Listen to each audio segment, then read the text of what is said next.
Alhamdulillah, wassalatu wassalamu ala rasulillah Muhammad ibn Abdillah wa ala alihi wa sahbihi wa man salaka ala dirbi rasulillah Muhammad sallallahu alaihi wasallam. Amma ba'd. Alhamdulillah, bersyukur kepada Allah subhanahu wa ta'ala atas segala nikmat yang telah Allah subhanahu wa ta'ala titipkan kepada kita. Segala nikmat yang telah Allah titipkan kepada kita patut kiranya untuk kita bersyukur.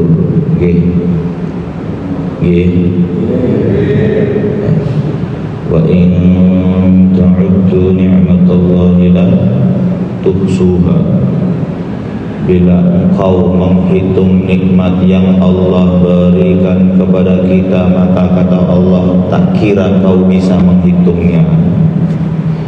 Saking banyaknya itu nikmat yang telah Allah berikan.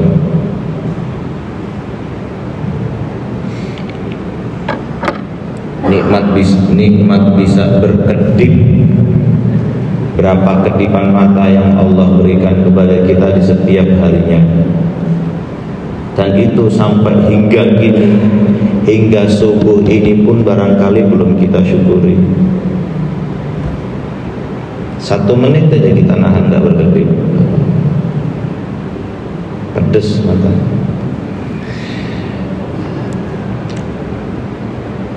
Itu baru mata, belum telinga yang Allah titipkan indera pendengarannya, lisan Allah titipkan juga indera perasanya, tangan dengan segala fungsinya, kaki dengan segala manfaatnya.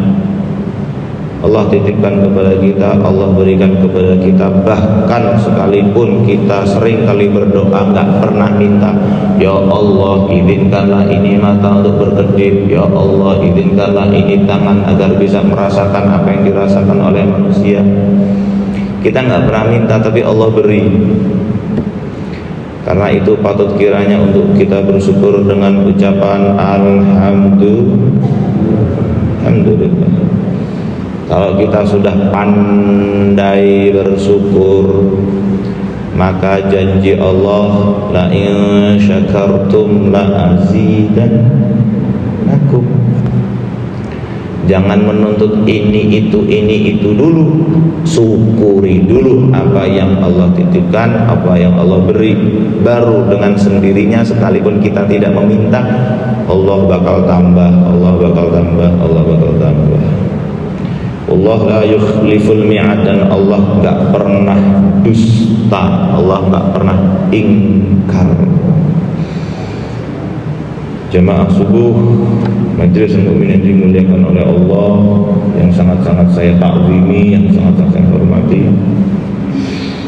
Penting sebagai kalimat pembuka bertemakan tentang ini kata, yaitu bersyukur. Oleh sebab banyak sekali orang yang mencari kebahagiaan, nunggu punya mobil hanya untuk bahagia, nunggu punya motor hanya untuk bahagia, nunggu punya mantu hanya untuk bahagia, nunggu punya ini itu. Padahal kebahagiaan itu, kata Imam Al-Ghazali, Abul Hamid Muhammad bin Ahmad Al-Ghazali dalam kitab Ihya Ulumuddin, beliau mengatakan,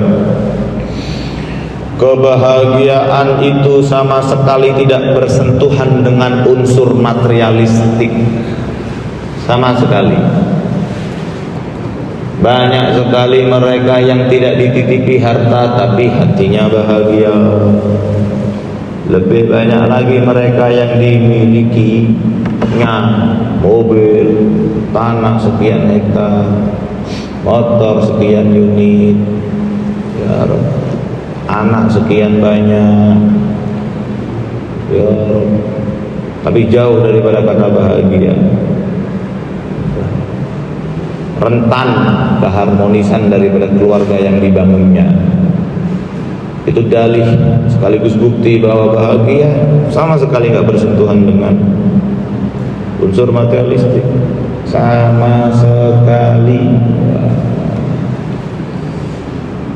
Sejatinya para hadirin, bapak-bapak, ibu-ibu, kebahagiaan ada di dalam masjid. Bagaimana tidak? 5 waktu bapak ibu yang dimuliakan oleh Allah, seorang muadzin mengumandangkan dengan lantangnya, hayya 'alal falah. Sopo sing pengen bejo teko, siapa yang pengen falah, pengen bahagia, jazakallah khair, pengen adem ayem tentrem uripe, hayya hayya hayya, had ji ilal masjid, ayo sholat. Artinya apa? Toto sholatmu uripmu lak ketoto. Sholatnya yang diperbaiki, tapi hidup kita yang diperbaiki oleh Allah. Apalagi sholat subuh, para hadirin yang dimuliakan oleh Allah. Sering kali disampaikan, man shallas subha fi jama'atin fahuwa fi dhimmatillah. Man utai sapane wong iku sholat kang sholat sapa man as-subha ing sholat subuh fi jama'atin ing dalam jamaah, fahuwa mongko utawi man iku fi dhimmatillah, tetap ing dalam tanggungane Gusti Allah. Siapa orang yang menunaikan ibadah sholat subuh secara berjamaah, maka kata Allah, fahuwa fi dhimmatillah, mereka yang sholat subuh secara berjamaah ada di dalam tanggunganku, kata Allah. Apalagi yang perlu kita khawatirkan, saudara? Surga dijamin Allah, kebahagiaan dijamin Allah, rezeki dijamin Allah, ketenangan hidup dijamin Allah. Apalagi yang kita khawatirkan hidup di dunia ini yang sementara? Tidak usah khawatir. Tapi وَمَنْ أَعْرَضَ عَنْ ذِكْرِي فَإِنَّ لَهُ مَعِيشَةً ضَنْكًا. Man utawi sapane wong iku a'rada kang mingo sapa man an dzikri saking elinge man ing ingsun Allah, fa inna lahu mongko sak temene iku tetep kaduwene man ma'isyatan penguripan dongko kang ruwet. Siapa orang yang lalai untuk mengingat Allah, siapa orang yang lupa untuk menyebut Allah, siapa orang yang menyepelekan sholat demi untuk menghadap Allah, maka kata Allah, fa inna lahu ma'isyatan dongka, hidupnya dibuat ruwet, uripe digawe jelimet bulet. Bondo duwe, harta punya, istri ada, anak ya bolehlah sejahtera. Tapi kita hidupnya dibuat gundah gulana, dibuat risau, dibuat galau. Itu murni bukan diakibatkan karena kurangnya ini itu, tapi diakibatkan karena kita selain tidak bersyukur, kurang bersyukur adalah karena kita jarang mengingat Allah, jarang menyebut Allah, jarang hadir di tengah-tengah kumpulan orang-orang yang meluhur agungkan Rasulullah sallallahu alaihi wasallam. Begitu, saudara. Jadi kalau sebagaimana kita barangkali ya Rabb, punya mobil, punya motor, ada buku panduan, buku servis, kulkas ada buku panduan, sekolah, kuliah ada buku panduan, ada diktat, ada silabus. Maka ketahuilah saudara, silabus kita, diktat kita, buku panduan hidup kita, guide of our life, buku panduan kita adalah kitab suci Al-Quran yang sampai sekarang barangkali jarang kita baca, tapi justru lebih sering kita membaca pesan-pesan manusia sebagai hambanya Allah. Pesan Al-Faqir saya tidak dalam rangka gurui Bapak Ibu sekalian, tapi murni sebagaimana kita umat Islam yang saling mengingatkan, yuk bareng-bareng kita baca buku panduan hidup kita, yaitu Al-Quran. Allah kasih 24 jam. Seberapa sering kita megang HP dan seberapa lama kita megang Quran. Padahal Nabi mengatakan kelak di yaumil kiamat yang akan memberikan pertolongan Al-Quran, bukan HP. Tapi mata ini lebih sering kita melihat HP. Rentetan kata demi kata yang dirangkai oleh manusia sering kita baca, tapi rentetan kata demi kata yang dilukiskan oleh sang pemilik ini semesta jarang kita buka, apalagi dibaca. Berharap betul nasihat ini masuk dalam hati sehingga benar-benar kita keluar dari masjid lebih sering kita membuka Quran. Amin ya rabbal alamin. Baca Quran. Dunia sementara, akhirat selamanya. Ngapain kita ngejar alam yang sementara, justru yang selamanya terabaikan olehnya. Ya para hadirin yang dimuliakan oleh Allah, nasihat berikutnya untuk saya pribadi dan untuk hadirin sekalian, bismillah, adalah tak lain dan tak bukan mengingatkan akan pentingnya kita hadir di masjid dalam rangka mencari ilmu, dalam rangka kita mendengarkan nasihat. Ya Rabb, ad-dinun nasihat, agama adalah nasihat. Orang cerdas itu kalau dinasihati merenung, orang kurang cerdas kalau dinasihati tersinggung. Begitu kalau kata ulama. Semoga kita semakin merenung. Apa kata Nabi? Ya Rabb, man qada ilal masjidi, siapa orang yang pergi ke dalam masjid, la yuridu illa an yata'allama khairan, tidak ada tujuan kecuali sholat, iktikaf, terus belajar ilmu agama, upgrade iman, nambah peradaban sekaligus wawasan ilmu keagamaan, maka kata Nabi, orang yang hadir di masjid untuk mencari ilmu agama, kata Nabi, fa inna lahu, ia akan mendapati ka'ajri hajjatin taman hajjatuhu, ia akan mendapatkan pahala sebagaimana ia menunaikan ibadah haji secara sempurna. Enak ya. Modal teko nang jero Masjid Al-Mukmin salat subuh entuk aqua gelas, metu entuk ganjaran haji. Oh iya. Jadi kita keluar dari sini dapat pahala haji, Pak. Alhamdulillah. Hajan taman hajatuhu, sempurna lagi paripurna pahalanya. Wih, nggak perlu menggelontorkan dana sekian puluh juta, cukup hadir seminggu sekali atau seminggu sekian kali. Tapi tata niat lagi-lagi. Kita keluar dari kamar, berhenti dulu tata niat. Aku berangkat ke masjid, sholat jamaah, iktikaf, golek ilmu. Wah, sampai di masjid, tek, nggak perlu dilihat. Wah, si ngaji cah nom. Wah, si ngaji si bocah, nggak perlu dilihat. Yang membebaskan Palestina itu dulu anak muda 17 tahun, namanya Muhammad Al-Fatih. Yang membebaskan Konstantinopel Al-Qistantiniyyah adalah orang muda berusia 17 tahun. Ya. Unzur ma qala wa la tanzur man qala. Hakadha. Para hadirin yang dimuliakan oleh Allah, nasihat berikutnya yang ingin sekali Al-Faqir saya sampaikan untuk diri pribadi saya dan para hadirin sekalian adalah pentingnya, wah ini penting Pak, pentingnya kita menjaga lisan.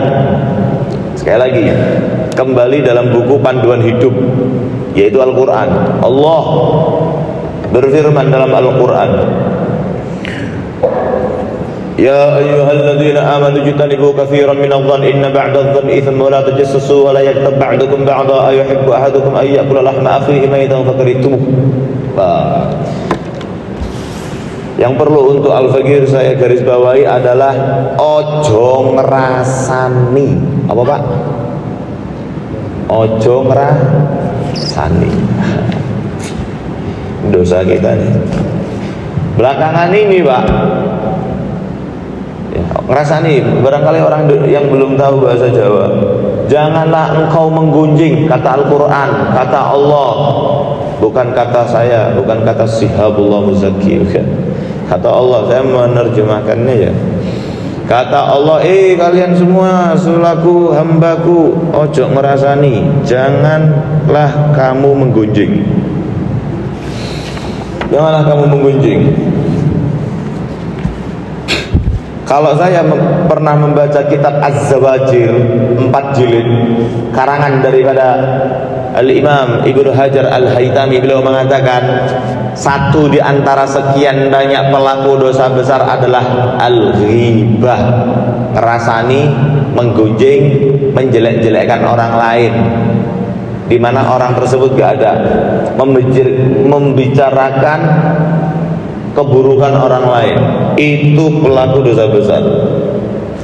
Orang kalau ngerasani itu termasuk orang yang melakukan dosa besar, kata Nabi, kata Allah, bukan kata saya.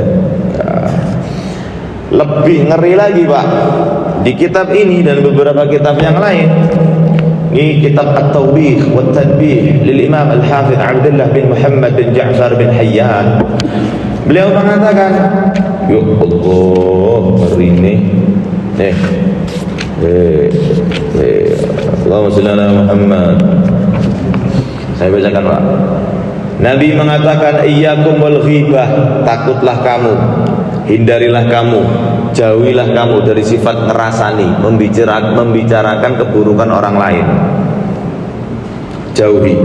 Fa innal ghibah, karena sesungguhnya sifat gunjing asyaddu minaz zina, itu dosanya lebih besar daripada zina. Ya Rabb, zina itu dosa besar Pak Bu. Siapa yang ingin diantara kita memiliki istri terus kemudian digauli oleh laki-laki yang lain? Siapa yang ingin kita sebagai ibu-ibu digauli oleh orang lain? Siapa yang ingin punya anak perempuan, saudari perempuan, bibi, digauli oleh orang lain? Tidak ada yang ingin. Karena zina adalah tindak perilaku yang jorok, yang jijik, yang menggelikan, besar dosanya Bapak Ibu. Tapi kata Nabi, ada dosa yang lebih besar daripada zina, yaitu ghibah, gunjing, ngerasani, ngomong elek wong. Ya. Kemudian salah seorang sahabat mengatakan, ya Rasulullah, wa kaifal ghibah asyaddu minaz zina? Ya Rasul, bagaimana mungkin ghibah, menggunjing, ngerasani itu dosanya lebih besar daripada zina? Apa kata Nabi?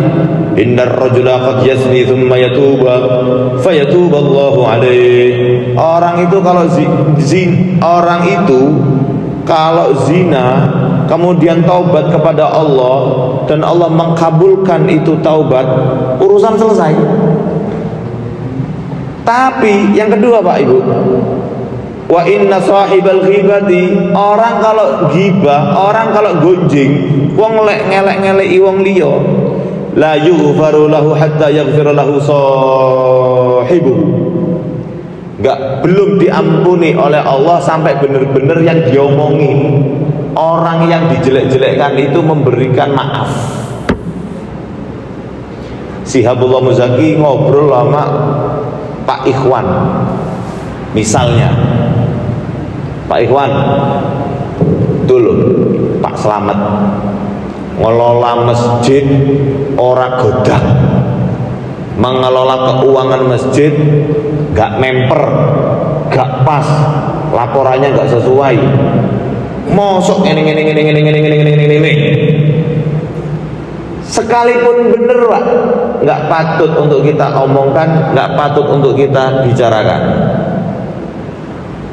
Dan Allah belum memberikan ampunan kepada kita, sekalipun bahkan kita ke tanah suci memohon ampun, ya Allah ampunilah dosa hamba ya Allah, belum Allah mengampuni sampai benar-benar dia yang dijelek-jelekan memberikan maaf kepada engkau.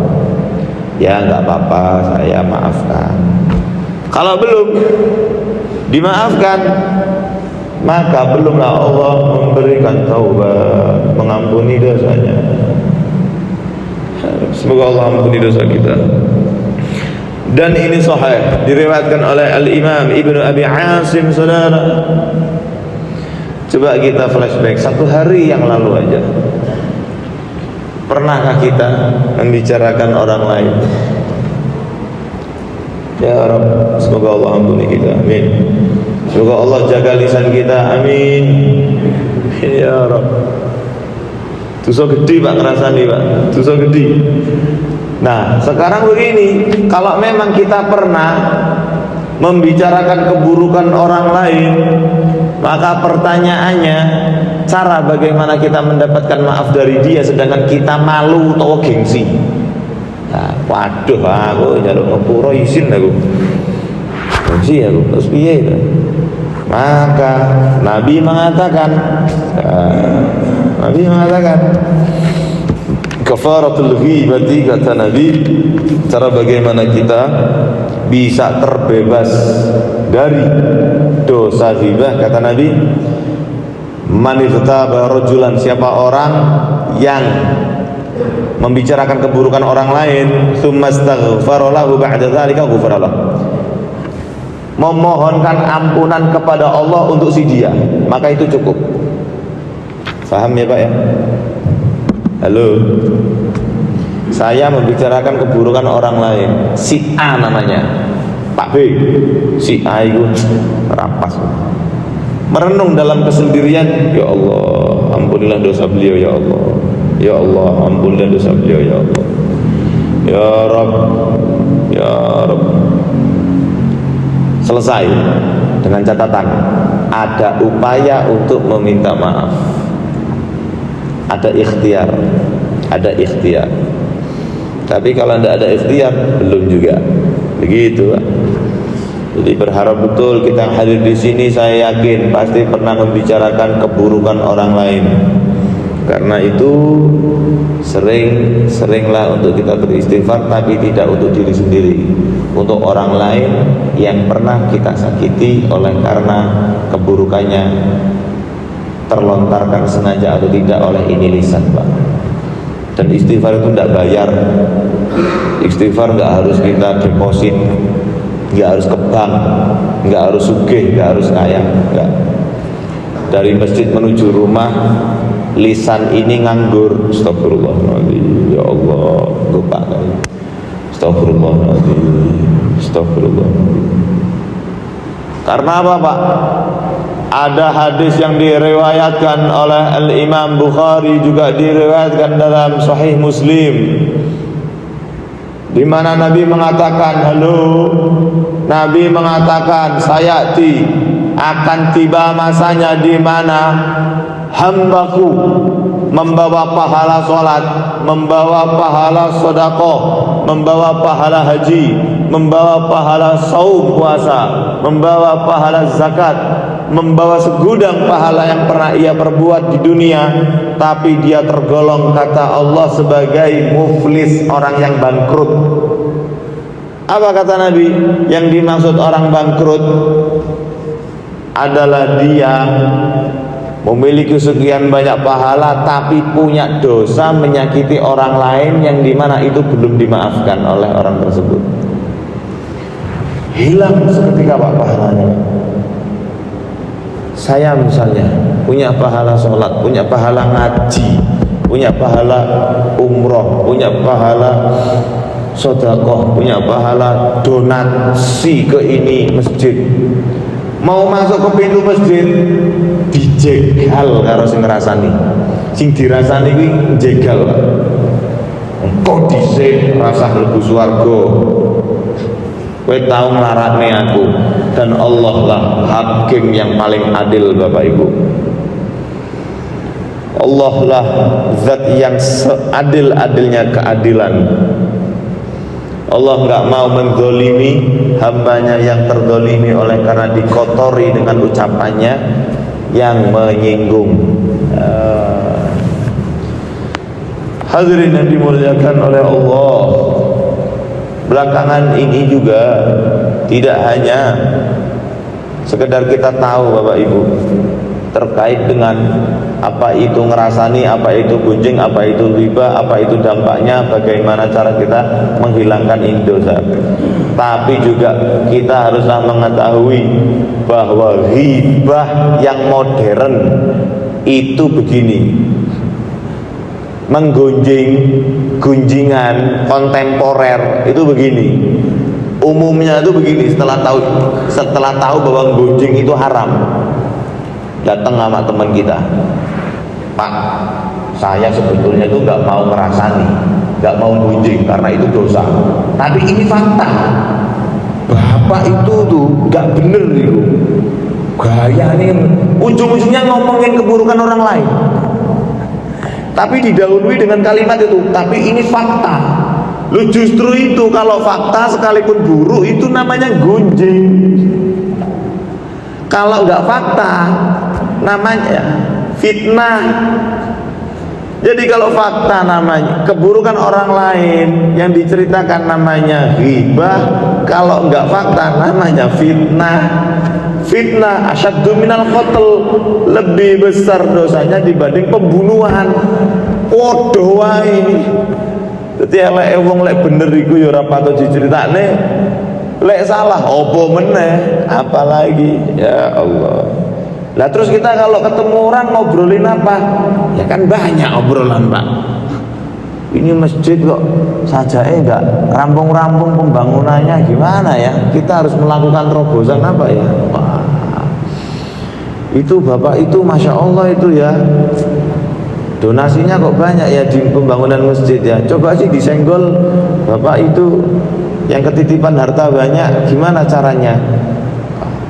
Tapi orangnya enggak usah dibangun itu pembicaraan yang deduktif, kok yang non konstruktif, wah, yang nggak membangun, itu hindarkan itu. Atau kalau bisa kita lewat tetangganya, lewat saudaranya, gitu. Bisa, gitu. Dan saya yakin, Pak, saya yakinnya, ya Rob, kajian subuh manapun, wah, di masjid mana itu Nusantara itu, dan masjid-masjid yang lain, Al-Furqan, Baitul Mukmin, Al-Huda, terus doa itu kalau ceritanya kawan-kawan takmir gesekan guys, gak cocok-cocokan itu, mesti wajar Pak, karena ini masjid kan bukan milik kita seorang, bukan milik satu orang, kepemilikan orang. Makanya kenapa konsep masjid itu wajib wakaf, nazirnya banyak, nantinya banyak. Walhasil takmir banyak yang memobilisir akan kesejahteraan dan kelestarian ini masjid banyak. Jangan karena kita tidak cocok dengan beliau, lalu justru yang kita tradisikan adalah membentuk kelompok terus ngobrolin orang lain dengan keburukannya. Berhenti. Sayang kalau pahala yang kita miliki sirna seketika oleh karena kita memiliki dosa berupa gunjing. Faham nggih Pak ini? Semoga nasihat yang sedikit ini bisa manfaat dan amin ya rabbal alamin. Dan alhamdulillah, mungkin ini yang bisa Al-Fakir sampaikan. Barangkali kalau memang mekanisme dibukakannya jawab monggo, kalau mau diakhiri monggo, yang mau berpamit monggo. Ada kesibukan yang lain, tapi sekali lagi kita sebagai umat Islam akan ditanya nanti setelah ini ruh tak lagi bersarang di ini jasad, man rabbuka man nabiyyuka ma kitabuka, apa kitab sucimu, akan seketika ruh ini bisa menjawab kitab suciku adalah Al-Quran, bila mana Al-Quran senantiasa dibaca. Tapi kalau yang sering kita baca adalah HP atau WhatsApp atau YouTube atau TikTok, ketika kita ditanya, ma kita buka kita di YouTube, kita di WhatsApp, kita di Instagram, kita di handphone, itu yang keluar. Karena an-nas matu kaifa asyu, manusia mati sebagaimana hidupnya seperti apa. Wa husyiru kaifa matu, dan akan dibangkitkan sebagaimana matinya seperti apa, dan akan dikumpulkan kelak di surga atau di neraka tergantung kumpulnya biasa sama siapa. Pesan terakhir sebelum saya tutup dengan salam, Allah Subhanahu wa taala mengatakan dalam Al-Qur'an, wasiqal ladzina taqu rabbahum ilal jannati zumara. Kelak kita akan masuk neraka atau surga itu gerombolan, Pak. Itu ayat yang pertama. Yang kedua, wasiqal ladzi ilal jahannami zumara. Ya Rabb, sallu ala Muhammad.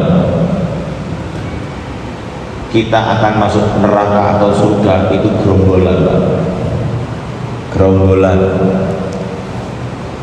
grup-grupan. Kalau kita sering grup, sering kumpul karo wong apik, insya Allah dhewe mlebune bareng-bareng karo wong apik. Kalau kita kumpulnya sama orang buruk, maka kita akan dikumpulkan dengan orang buruk sekalipun kita bukan orang buruk. Jadi berharap betul yang hadir di sini terus istiqomah sholat jamaah, amin. Dan dikabulkan segala hajatnya, amin. Dipanjangkan usianya, dimudahkan dan dilancarkan serta diberkahkan segala rutinitasnya.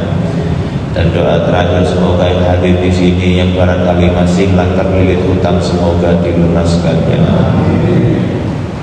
Ya Rabbal Alamin, dengan fadilah dan keutamaan daripada Muhammad sallallahu alaihi wasallam, bismillahil Fatihah. A'udzubillahi minasyaitonir rajim. Bismillahirrahmanirrahim. Alhamdulillahirabbil alamin, arrahmanir rahim, maliki yaumiddin. Iyyaka na'budu wa iyyaka nasta'in. Ihdinas siratal mustaqim. Siratal ladzina an'amta 'alaihim ghairil maghdubi 'alaihim. Ibu bapak yang dimuliakan oleh Allah, mungkin itu yang bisa Al-Fakir saya sampaikan. Bila ada benarnya, murni itu dari Allah, bukan dari saya, dari Allah. Tapi sebaliknya, bila ada kesalahan, itu murni dari saya, karena itu saya memohon diri untuk dimaafkan. Ya Pak ya. Jazakumullahu khairal jazaa, hadana wa iyyakum ajma'in, wallahu al-muwaffiq ila aqwamit thoriq. Assalamualaikum warahmatullahi taala wabarakatuh.